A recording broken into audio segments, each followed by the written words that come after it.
So one of the things I get asked most about is tuning HID projectors. I'm going to show you how I do it. There's more than just this way of doing it. A couple things. First off, you're going to need the OEM HID projector. Power source, I use a Milwaukee 12-volt battery. I've marked mine where the negative is. If you really look at it, you'll see that there's a minus, the C1 minus, and I believe the other right side reads C3 plus, positive and negative. You're gonna need some cardstock, a pen, a couple washers, HID ballast. This is a Denso unit. Honestly, you can use anything. I prefer an OEM ballast just because it's going to give the bulb the power it wants. The stock one is a little picky on what bulbs you use. I'm using an Osram CBI, my preferred bulb of choice. And if you want to go the extra mile, clear lenses, these are E30s. They are very hard to find. You can use Black Series. You can even polish the OEM ones. But let's get started. So first thing I like to do with the projector is I know these pretty well, so I have an idea on how they react. If you're new to this or don't do this as much as I do, I recommend using all four nut and bolt in all four locations. That way they actually secure and you can see how the lens reacts to when you space it. Other than that, I just do it by hand. I have an idea on how things go. And at the end, I always check them with all four and I mount it into the headlight before I finalize it. That way I know for sure what I'm getting. So, first things first. This is a completely unmodified one. There's one step I'm not going to show just because these are virgin shields. I don't want to modify them unless someone has paid for them or has requested that I modify it. So, lens holder. This can take some abuse, but you got to be careful. It is plastic. If you live in a cold environment, I always recommend heating this up a little bit because these are kind of brittle when it's cold and they crack. Right now, I think it's like 98 degrees outside and it's pretty warm down here in my work area. So I'm just gonna, like I said, I've done this before. I know when these feel like they're gonna break, but you'll see 3 tabs holding the lens in. There's one there, one there, one there. I start by pushing one in, kind of like giving the lens a little bit of force. You can actually, I don't know if the camera's gonna pick it up. You can kind of see how you push it out and then you pop the lens up and then you just kind of work your way around and you have a lens. So if you use the stock lens, polish it up, clean it up, or you just use the stock lens, you can skip this next step. If you're using an aftermarket lens, I've noticed that pretty much all E30, E32, 34, and Black Series are a hair too short. So this is where the cardstock comes in. What I do is use the lens holder as a template. Grab my pen. I trace the outside of it. Don't know if you can see that. I'm going to do that again because I got it too close to the hole. So once again, I've done this a bunch, so I know how to like judge it. And then you take the lens. You almost have to line it up to where all the lines are invisible or not visible anymore. It does take some practice. You can use a pencil if you want. And you just trace the outside. It's not perfect, but it's pretty close. And from there, you cut out this portion and around. So I already have one pre-cut just to make this a little bit quicker. I use scissors. There's other ways of cutting them. This isn't perfect, but it'll hold. One thing I actually forgot to mention, this step is completely optional, and I'll do it sometimes if I'm using the OEM lens, and sometimes they do get a little gritty, or they just, from the factory, they almost have like this gray-like appearance to them. I'll just hit them up with some compound and polish. Not really necessary, but if you're trying to get the most out of it, it takes an extra 5-10 minutes to do. And the other thing I should note I use isopropyl alcohol. I use enough of it that I keep it in a spray bottle, but I prefer the 70%. That's just my preference. I know everybody has their own way of doing things. First up, I'm going to show you tuning with the stock lens. I don't know if the camera picks it up, but you can almost see there's imperfections inside of the glass. Normal, doesn't mess with light output. You can almost see it right there. It's almost like there's a bubble in there. Kind of cool. But stock lens just snaps back into place. Don't worry about fingerprints. Just have a clean rag on hand. Ideally, it should be a clean microfiber. You're going to do this a lot. Use rubbing alcohol if you have to clean it. And we have a clear lens. From here, as you can see, the shield is stock. You can bend this back and it'll give you a nice rainbow effect above the cutoff. That is called, so this is called the squirrel finder, and all it really is to provide a dim light above the cutoff so you can see signs up ahead. A lot of people find it obnoxious. And as I mentioned earlier, if you bend it back, it actually gives you what's called projector flare. In this case, it gives you almost like a rainbow effect. And some people like it, some people don't. If you don't want it at all, just get yourself some foil tape. Completely optional. And just put a piece of it over there. I'll do it just to demonstrate the effects of it. I'm not going to bend the shield just because this is a Virgin and I prefer not to. I always like to give customers their pick and choosing on how they want things done. But reassemble it back together real quick. Like I said, don't be afraid to put your fingerprints on the lens. Just make sure your hands are relatively clean. Otherwise, it can scratch the lens, but there's nothing a little bit of rubbing alcohol can't take care of. And once again, if you're new or just unsure, put a nut and bolt through every hole. I've done this a million times, so I know how washers react. And you'll see what I mean in a second when I hook this up. Bulb goes in.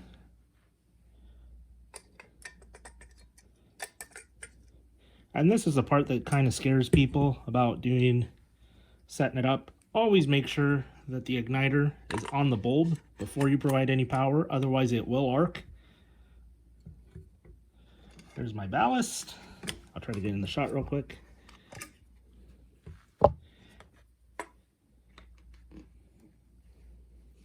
Power. Once again, mine's pre-labeled, starting to fade.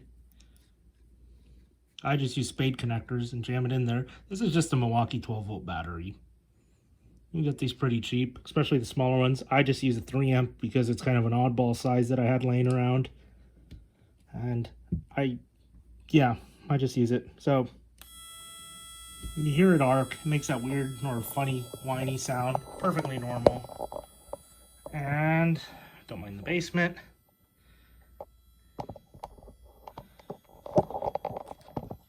Let me get my camera situated.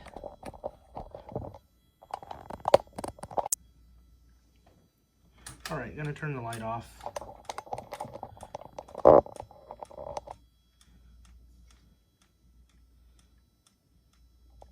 Focus in. You can see it's pretty blurry, if anything, which is fine.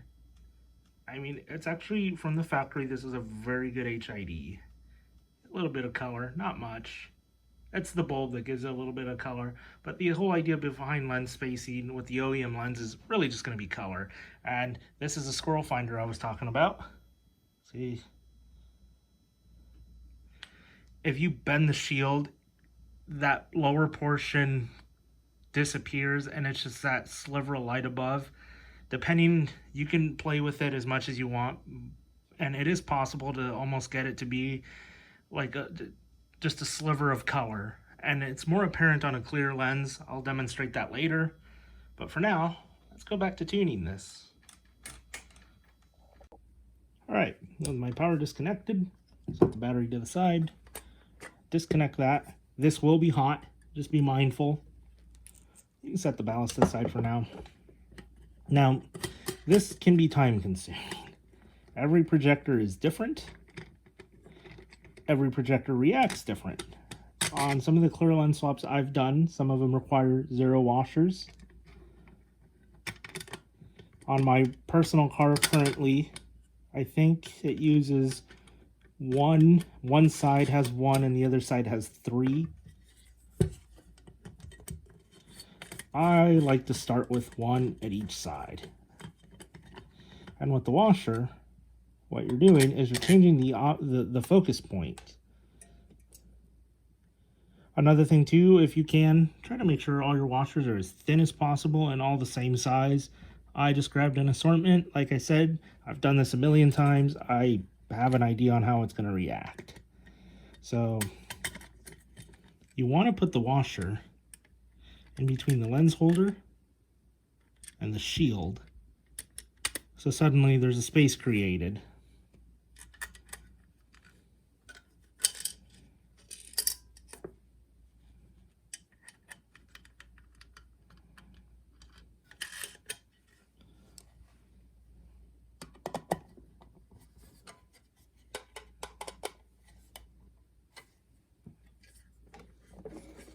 Connect it back up. Give it power. I apologize if the battery dies, it just turns off. There's no danger to it. Just don't open the ballast and touch things inside. I mean, there's a warning about how this can kill you. There is that much current going through here. Just don't open it if you don't know what you're doing. All right. Let's see what this has done. Bring down the exposure a bit. And you can almost see like a blue hue. Now, when I'm tuning, how I do this, I will actually leave it running. I don't recommend this if you're very new to this, because that HID bulb will burn you and you will have a bad time. So I've taken the washer out, and that's actually pretty sharp for being a clear lens. And the way it does that, it tells me that the washer on the bottom plays a bigger effect on this. So let's put that one back in.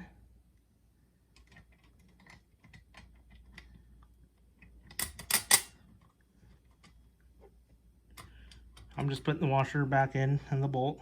So back to where it started at the beginning.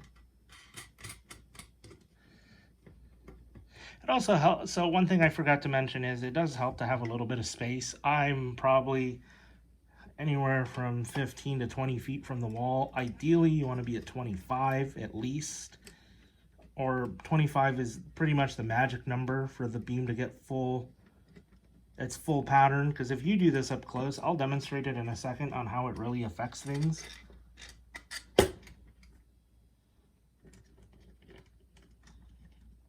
Projector's bowl is getting pretty hot, but let's see how this looks. Yeah, it's a little bit sharper. You can also leave the light a little loose. You can kind of get an idea, but yeah, it's there. I mean, it's pretty sharp for being an OEM lens. It's not the best, and I'll demonstrate that shortly. But real quick, let me just turn around.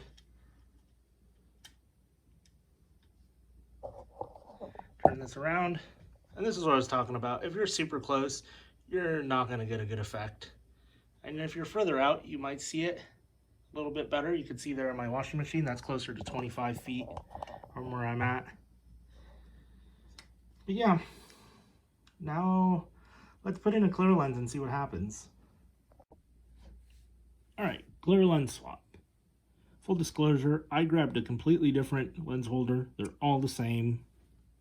You're still going to tune it the same. The lens itself is actually going to be very different from the OEM one, so it would have changed it regardless. So what I do, take your spacer, By the way, I've never had a problem with these cardboard spacers. A lot of people, old school guys, used to make them out of cereal boxes. Never a problem.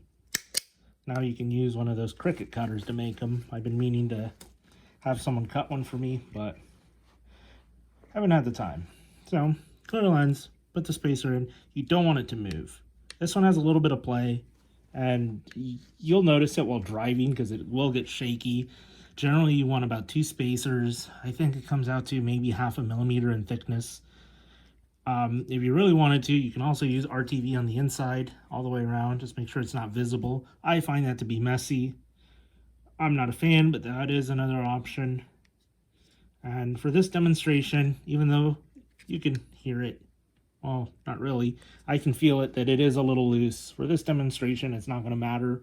But like I said, when you're driving, those vibrations will make it loose, and it will push it in and out of focus.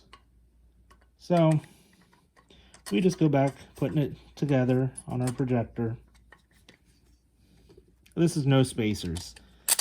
Now, you can actually spend a very long time doing this.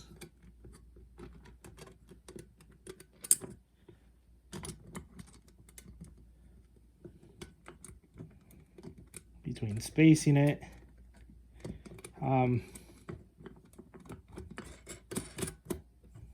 If it makes it it actually makes it easier if you have 2 batteries or a plug-in wall source.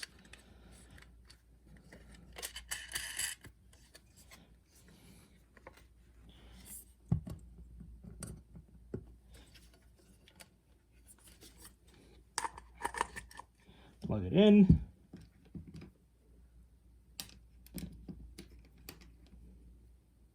Some people go as far as making these intricate boxes for the battery, where you put the battery in, you put an on-off switch in line, and then you have your connector.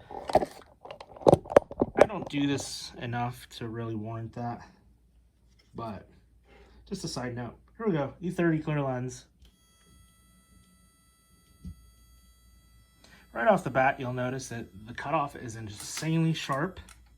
The light is a lot wider. And this one is probably damn near perfect. So here's the thing. You can play with it. Also with the E30 lenses, you'll notice that it almost bows on the ends. A lot of people don't like that. It's just the habit of a flat shield, and this projector in particular. But give you an idea of what you can achieve. If you want max color, let me put it up against my washing machine. That's some thick blue lines. That comes very apparent while driving. And you trade sharpness for color. You can. I feel that with no spacers, it would be what a lot of people are after. I personally like more color, so I would probably add a spacer on each end, but this one tuned pretty well on its own. And this is where the time suck comes in. And here you can tell it's bowing a bit. These lines are, my tape lines on the wall are, so when you have it in the car, it does kind of point up. But those lines, I don't remember if they're even. No, they're not. But you can kind of get an idea that it bows. But yeah, this projector actually came out very good with no spacing. And if we space it, it will just be more color. This is where the time suck comes in. You can really spend hours doing this, especially if you don't know what you're doing. In this case, if it were a customer or I were doing this for someone, I'd send him pictures, 0 spacers, 1 spacer each corner. You can see the light flicker, and my battery died. Perfect timing.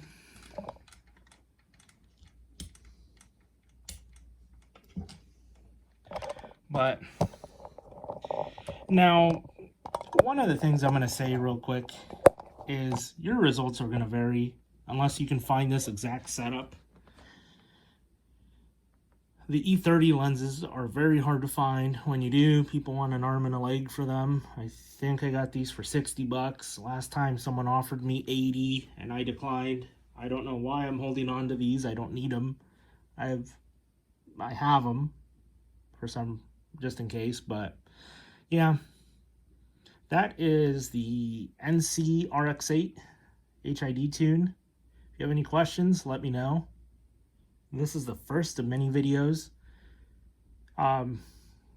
Unfortunately, with part shortages right now, I was going to do the halogen, the stock halogen one, and how to tune it, but it seems like a lot of places are out of parts, and it's just a matter of time. I'm also looking into doing a headlight opening tutorial and a headlight restore, how I do it, so it lasts forever. I'm not talking about some store-bought rub-on sand compound deal. It's pretty straightforward, but there's a few steps added, and the clear coat I use, it's kind of very particular, and there's a certain way to apply it. But yeah, that's a different video. Any questions, let me know.